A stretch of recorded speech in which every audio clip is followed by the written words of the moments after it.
Israël ne veut pas et ne fera pas en aucun cas quelque chose pour qu'il y ait une famine à Gaza. Il n'y a pas de famine à Gaza. Par contre, il y a une volonté du Hamas qu'il y ait un chaos humanitaire à Gaza. Ça, il faut le dire clair et net. Et toutes les photos qui sortent de Gaza aujourd'hui, qui sont distribuées par des journalistes, souvent d'agences de presse, malheureusement, je ne veux pas citer leurs noms pour ne pas créer ici de problématiques, mais j'ai les noms.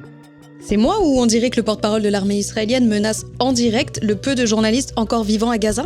On rappellera que plus de journalistes ont été tués à Gaza que dans les 2 guerres mondiales, du Vietnam, de Yougoslavie et d'Afghanistan réunis. C'est bizarre, on dirait presque qu'ils sont ciblés délibérément. Et selon l'ONU, Reporters sans frontières et le Comité pour la protection des journalistes, c'est totalement le cas. Les journalistes, y compris en Cisjordanie occupée, sont des cibles privilégiées de l'armée israélienne depuis octobre 2023. En tout cas, on dirait que cette fois-ci, Rafovitz a été un peu trop loin et il y a des journalistes de BFM qui commencent à en avoir marre. La Société des journalistes de la chaîne a même publié un communiqué pour se désolidariser des propos du porte-parole de l'armée israélienne. Mais certains tweetos rappellent qu'il est un peu tard pour se plaindre des fake news de Rafovitz après l'avoir reçu toutes les semaines à l'antenne depuis près de 2 ans. Tout ça pose une question épineuse, celle de la responsabilité morale des médias dans ce génocide.